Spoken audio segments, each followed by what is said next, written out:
Yeah, it was great to play today. The crowd was amazing and it was a good match, so I'm really happy with the performance.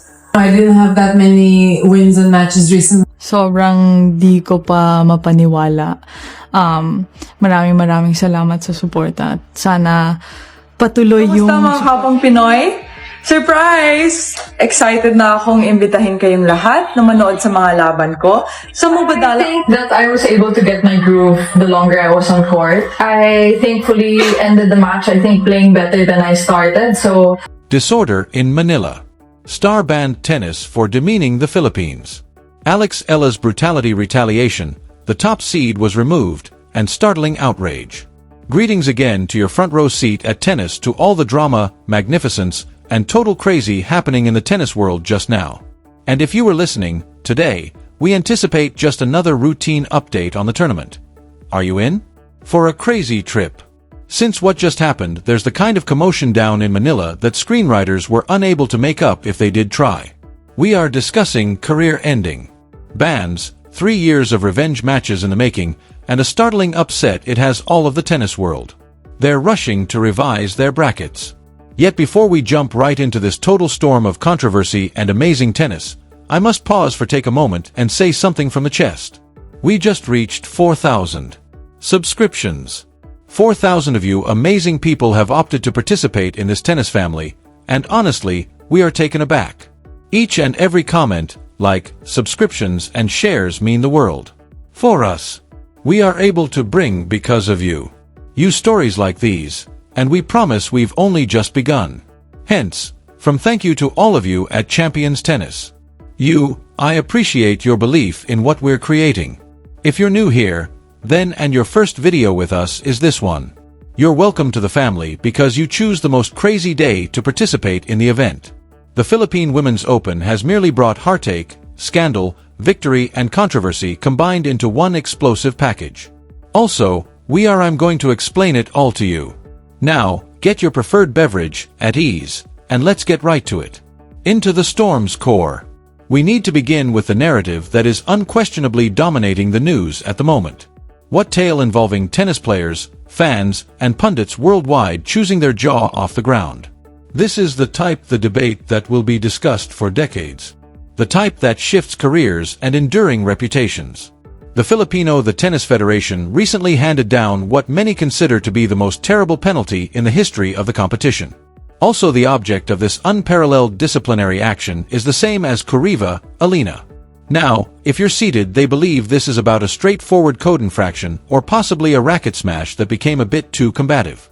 Once again, this is significantly larger, more serious, and, to be honest, a lot more startling than we've saw in recent memory. The official claims that declaration made public by the Philippine Erupt has been hit by the Tennis Federation includes a prohibition on what they refer as disrespectful actions directed at the Philippines, in addition to creating false allegations that the competition officials were displaying favoritism and prejudice for the local favorite, none aside from the actual Alex Eala. Let's take a moment to relax. This isn't only concerning low sportsmanship or having a day on the court. It concerns a player reportedly going too far in a way that the federation as a whole felt forced to act in a way that causes shockwaves through the game. Now, within the realm of we've all seen professional tennis gamers become agitated. We have seen rackets are hurled into the aerosphere. Epic meltdowns have happened, where athletes yell at chair referees till their faces are crimson. We're observed tantrums. We witnessed weeping. We have undoubtedly observed players. Inquiry calls. That's all part of the high-pressure setting of competitive sports. Feelings are strong. With thousands of cash at your disposal, ranking points as well as your expert reputation in jeopardy with each and every idea. However, Eruapt's claimed actions exceeds the typical temperatures of the momentary annoyance. Charging a national tennis federation of match manipulation in a hometown player's preference is basically tennis's nuclear option complaints. It's not just saying that call was incorrect, or I disagree with the arbiter. It challenges the underlying integrity of the whole competition, implying that the contest isn't fairly, that the outcomes are preset, and that the authorities are unethical. That might endanger a career. Area in which the accuser and potentially for the accused. Also, to layer on top of the purported charges of disparaging the host country, That goes beyond simply destroying bridges. Blowing them up, demeaning the planet where they used to stand. The Tennis Federation obviously believed they had no option except to react violently. In their official statement, they made no punches, too. They made it it's obvious that no decision was taken. Gently, but that it was essential to defend what they deemed the principles, values, justice, and honesty that are meant to serve as the basis for tennis in competition. In essence, they stating that you are not permitted to enter their nation, take part in their tournament, take pleasure in the warmth and facilities that they have offered, and then turn around and dispose of the country while producing explosive charges of corruption without risking severe repercussions.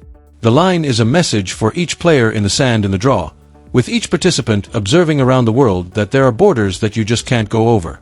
No, regardless of how annoyed you may be with your output or your performance, the Federation is adamant about the position that safeguards the integrity of the game, and the host's honor nation is more important than any involvement of each individual player. Also, to be honest, regardless of your position, depending on how harsh the penalty is, it communicates a strong letter.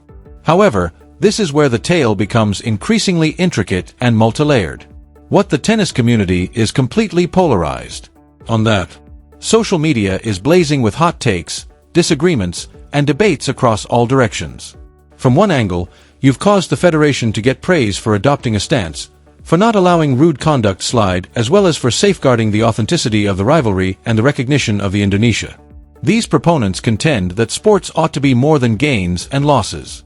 In that regard, integrity and sportsmanship are important, as much as skill and outcomes.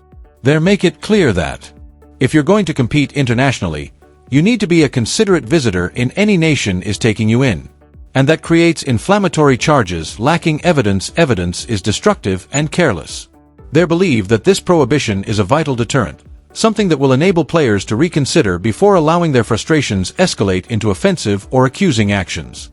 About the opposing viewpoint, you have critics who are expressing worries about if the penalty is appropriate for the crime, wondering if a ban is too severe, and being concerned about the precedent that setups for expression by players and the ability to voice real concerns about being inefficient.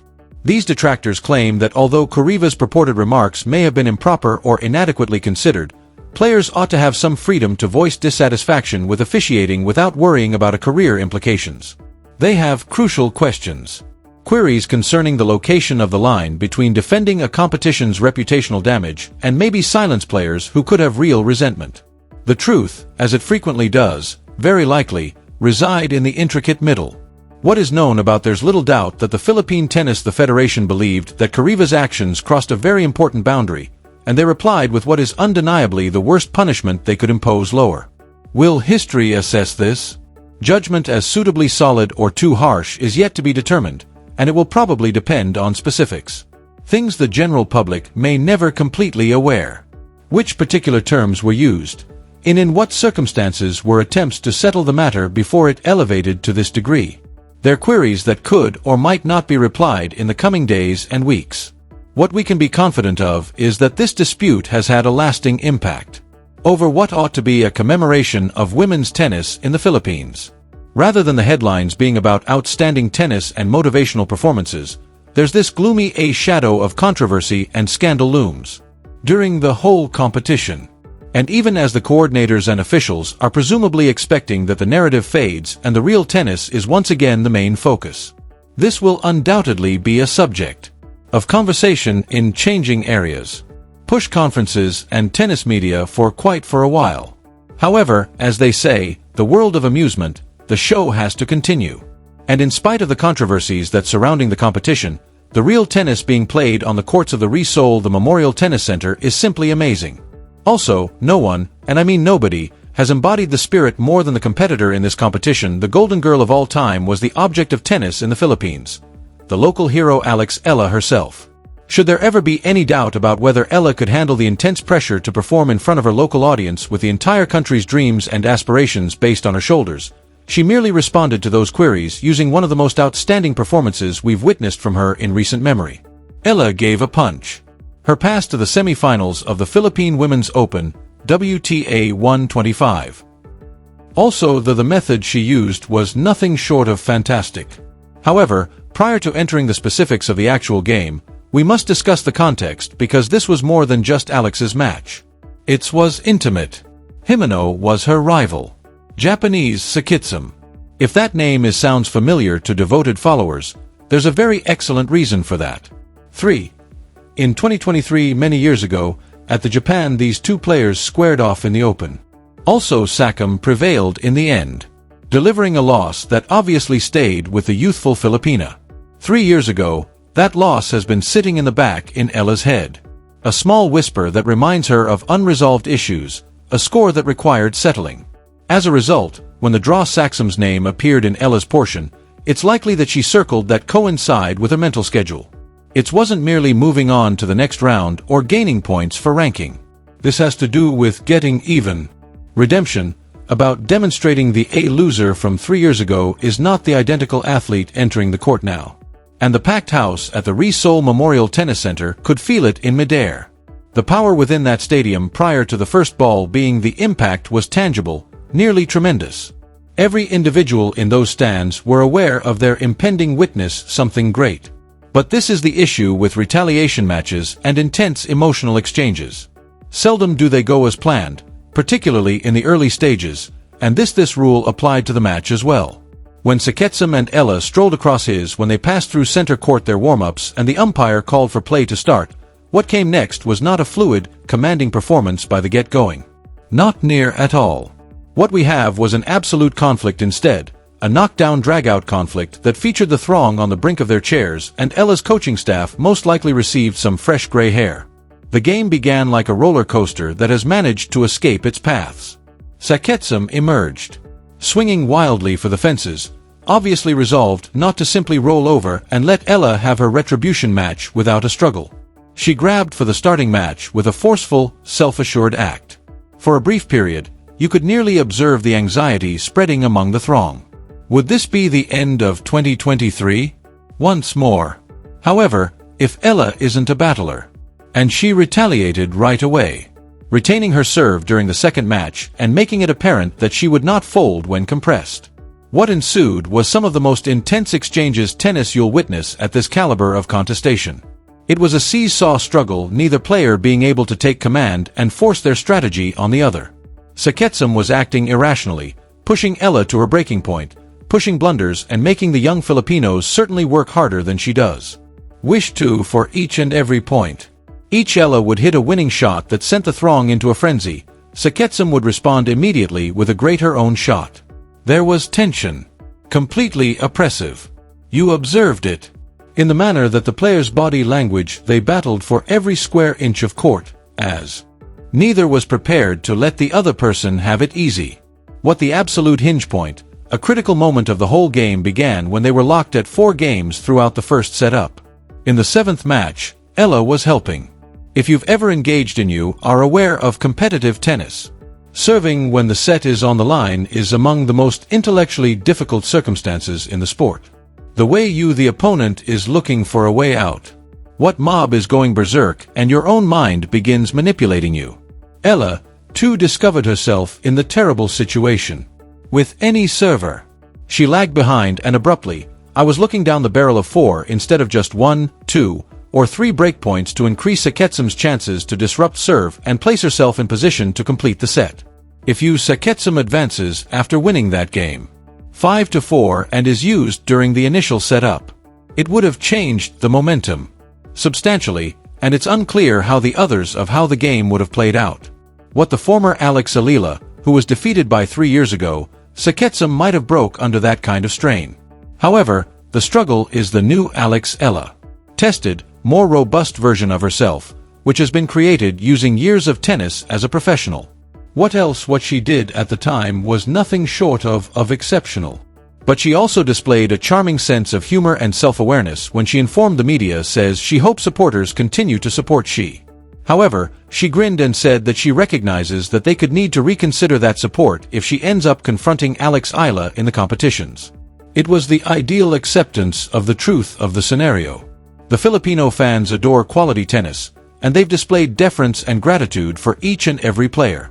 Yet, if it's ultimately Vake versus Eala with a title on the line, there is nothing at all who are 99.9% of those people going to be supporting. Vake is aware of it, acknowledges that, and is obviously fine using it. That level of civility, and one of her qualities is her sense of humor. Such a popular performer on tour. B's the next obstacle is presented by Lin Hu from China, who made it to the quarterfinals through defeating Thailand's in a difficult two-setter 6, Mananka Sawini to 3-7-6. That second set tiebreak tells that Saini didn't fall without a Lin Hu had to earn that fight. Conquest. Vake is aware of the degree of competition will only get more intense. From now on, the simple games, if you can make any professional tennis match seem simple, are done. Beginning in the quarterfinals, each adversary will be a serious menace. Someone who has demonstrated fit in at this point in the competition. However, Vake seemed totally unfazed by the obstacle. When asked about facing more difficult opponents as the competition advances, she possessed the ideal reaction. I'm here to accomplish that. Have games to raise my level. That is the way a champion thinks. A person who accepts the challenge instead of retreating from it. As of right now, Vake's level appears to be really frightening. She's making clean hits to the ball. She is moving efficiently. She is working with self-assurance, and she appears mentally confined in. If she continues to act like this, she's going to be extremely difficult for anyone to beat. Allo comprised. However, people, we can't possibly conclude this extensive coverage without mentioning the largest today's biggest surprise. The outcome that has stunned in the press rooms surrounding the global. The distress that has totally blown open the upper half of the draw. This made sportsbooks rush to re-evaluate their chances. We had a classic David confronts Goliath. Or perhaps more precisely, an adolescent versus encounter a battle that defied everything forecasts and expectations. The number a single seed throughout the competition, the highest ranking participant in the draw, the skilled veteran with many years of experience on the professional tour, Tatiana Maria from Germany, has been eradicated. It's the top seat. What favorite is no more? And the enormous slayer who accomplished this huge upset? 22-year-old Russian player Tatiana the Prozorova. A name that most informally, most likely, tennis fans were unaware before this competition, but one they unquestionably will remember after today. Let's add this in perspective so that you comprehend just how astonishing this outcome is. Tatiana Maria's age is 38. It's a mother of two who has, in some way, juggle household obligations with competing on the tour of professional tennis. She's viewed everything that the sport has to offer, played against every player on every surface opponent style that is conceivable, and has created one of the most skilled, most annoying games along the tour. Martha doesn't overwhelm you with speed or force. Huge serves get you off the court. Rather, she employs cunning, variety, tactical intelligence, as well as angles to drive opponents nuts. She'll blend in moonballs, drop shots, slices, and tempo shifts that make it really challenging for younger, more capable players to develop a rhythm. About paper, this ought to have been an awful match for a young athlete such as Prozorova, who was anticipated to annoyed by Maria's diversity and make up too many mistakes made when attempting to far. But someone failed to tell Prozorova that. She was meant to fail the game. The youthful Russian emerged entering the court with zero fear, no intimidation, and an obvious strategy that she used to get close perfectness. Starting with the first point, this was obviously not going to be the highest seat's coronation.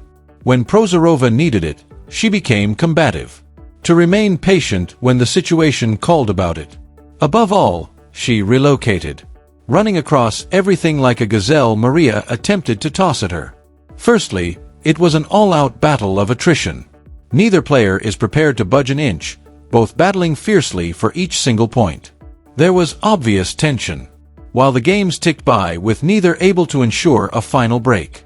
The pair eventually went to a tiebreak, which is it's always a nerve-wracking experience. When a single point or two can make all the distinctness. It was the tiebreaker. Younger limbs and even the more recent Prozorova's thoughts that made the distinctness. She remained calm under pressure, and when it mattered, hit her marks. Most, and used the tiebreak to win 7-6 in the initial set. At that time, you could practically feel the change in movement. Everything was tossed by Maria. She had at this young opponent in that opening set and had narrowly lost. She now faced the possibility of needing to defeat them in 2 consecutive sets, a player who was obviously filled with assurance and faith. The second group began with both players exchanging holds. Tension is still extremely high. Putzarova took a break to take a 3-point lead. To 2, But Maria, a WY veteran, wasn't not yet done fighting. She was served by keep herself close enough to strike at 3-4. And briefly, it appeared to like she might possibly locate that one. Significant setback that would level the set and could change all of the momentum back on her side. However, Prozorova's pace and court coverage was just excessive. She was searching for photographs that need to have triumphed, compelling Maria to participate 2 extra balls, 1 extra ball, and so on. The veteran puts in increasing effort to all points. The total amount of material and mental toll started to emerge on Maria. Additionally, Prozorova had her opportunities to finish the game. She took with clinical effectiveness. She was secured the second set 6-4 and with its one of the match recordings. Best achievements of her brief career and sending waves of shock through the tennis industry. Following the match, Prozorova was naturally grinning with pride and delight. But she also shown a degree of maturity, graciousness, and triumph that reflects well on her personality. She was told the journalists, "Maria displayed a very nice game. Perhaps it's just more I won because of the strain on her." That's a really modest approach to describe what was in fact, as she had a fantastic performance, but it demonstrates her regard for her rival, and is aware that disruptions occur in sports. Occasionally, because of excellent play from the underdog, and occasionally because of the preferred to provide additional pressure or having an off day. The reality is most likely, it was a combination of both. Prozorova was outstanding. Tennis and Maria felt the weight of being the #1 seed, and the standards that came with that were difficult to locate when it meant most, at her highest level.